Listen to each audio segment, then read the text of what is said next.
All right, thanks a lot. Cool. Glad to be here. Stan, thanks for coming. Quick intro maybe first about myself, and then we go on to you. I'm Ricardo, part of Target Global. We are a pan-European venture fund with over 700 million euros under management. We have offices in London, Berlin, Tel Aviv, and since very recently also in Barcelona, and we back big category winners and the next champions coming out of Europe, and one of which is Zego. So we're very excited about the investment we made earlier this year. But maybe before we talk about Zego, quick personal question actually for you, Stan. So you're Estonian originally, and it always amazed me to see, how many top founders come out of Estonia with 1 million inhabitants or so. What's the secret here? Is it in the water, or does it all come down to Skype? How do you guys produce so many good founders? Sure. Hi, everyone. Well, Estonia is a 1.3 million people country.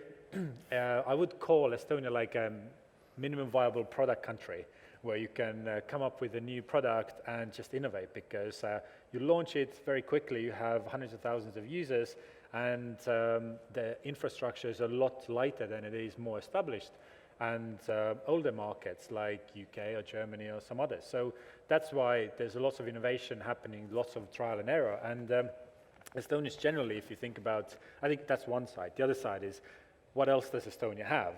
Nothing, no oil, no kind of skiing slopes, nothing that kind of can be special, really. And Estonians figured out that IT could be the one, and they've been massively doubling down on that. Okay. And yeah. Great. So you obviously built one of the most exciting InsurTech companies coming out of Europe over the last couple of years. Tell us a little bit more about what you guys do and how you got to actually start the company. Sure, yes. I used to work at One Fine Stay, which is a expensive Airbnb, to put simply, was a fast-growing company, and then after that at Deliveroo, when there were like 30 people. And Deliveroo had a real problem onboarding new drivers. And one of the reasons was insurance. So we then thought, let's kind of explore that, because if you have a car, let's say, and you pay, I don't know, £500 or 600 euros per year for normal insurance, in order to use the same vehicle to do commercial work, you have to pay 2,500. So, and if the pitch from all of these companies is, come and work for me, I'll pay you per job, I can't guarantee your income, and I need to see your insurance certificate before I interview you, it's a pretty poor sales pitch. Mm-hmm. So we then thought, why can't you just do it by the hour? It just makes sense. And then told lots of people, great idea, told lots of insurers, said it's a terrible idea, and until we found one, and then went from an idea to launch in 3.5 months, got the insurer going, built the product, got regulated, and on the first day sold the policy and made £2.30. So, and since then we've been rapidly growing. Today we insure half of food delivery market in this country. So every second food delivery order is insured by Zego. Mm-hmm. So you just mentioned you originally come from a different background than insurance industry. What was hard in the beginning? I think it took you just a couple of months to build the product. Was it more difficult to understand insurance as an industry, or to actually understand your customer group when you went to launch the business? Customers we understood very, very clearly, because had been working at Deliveroo, experienced a lot of their pain points. Insurance we knew nothing about, quite frankly, and we were very naive looking back, even how we agreed with the first insurer the deal. Like, I would never be able to do a deal like I did back then. As kind of a negotiations in a restaurant over lunchtime, which is like you would haggle in a market. But gradually, because we're curious minds, we've learned significantly about insurance now. So I think we are pretty knowledgeable now, but still a long way to go. But we've also got some great, amazing advisors, lots of gray hair, who advise us around all the insurance stuff. And why do you think, you're targeting the gig economy, why do you think the incumbents struggle to really come up with comparable products? When we started, everyone said delivery drivers are the worst insurance on this planet, the worst risk. and also like any couriers and so forth, because they've looked at historic book. But back then, everyone had a company car which they didn't care about, and they worked, and if something happened, they got the new one, and so forth. Today, everyone owns the vehicle. If the vehicle is broken, they can't earn money. So they take extra care. And no one, large insurers, they just don't understand the market changes yet. A lot of insurers we've spoken and we say we do X, Y, Z, they're like, they've never used Uber, they've never used Deliveroo. So it's been very difficult to explain some of the things. So that's why they don't understand the customer, and also it's technically complex, because the way it works is that you sign in on Uber Eats or Deliveroo app. The moment you say yes, we get the server level ping, insurance starts, you say I'm going home, another ping, it stops. So it's a technical integration which they don't have the capability to build. Okay.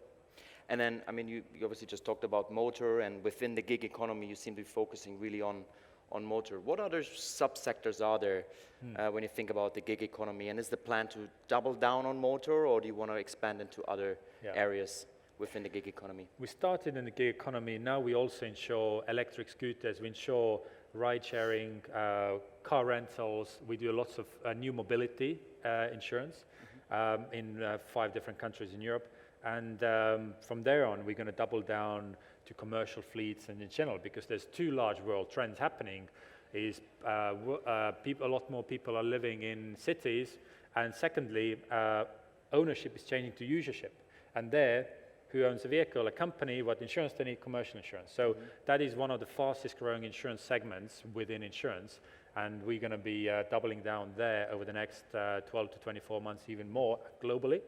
And then from there onwards, well, the world is our oyster to do business insurance, to do health, life, and so forth. We are here to build a global company. And so within motor, do you think autonomous vehicles can pose a threat to your business in the midterm, let's say? I think it's the opposite. We're probably going to be the best place to insure them, because traditionally you sell an annual policy, you get the details at the moment of signing a contract, and then when there's an accident or renewal, whereas we know clearly all the time who works and when. We know a driver who stops working when it rains. We know a driver who starts working when it rains. We know who works for one platform on Friday evening and the other one on Saturday morning. So, and we enrich that data with weather, traffic density, a bunch of other things. So we're going to be able to really understand the risk incredibly well. And in the autonomous world, the risk is cyber risk, hardware risk, software risk. So it completely switches. But you still then have drivers and also autonomous vehicles on a road, and you have to take both risks into account in order to insure a price properly.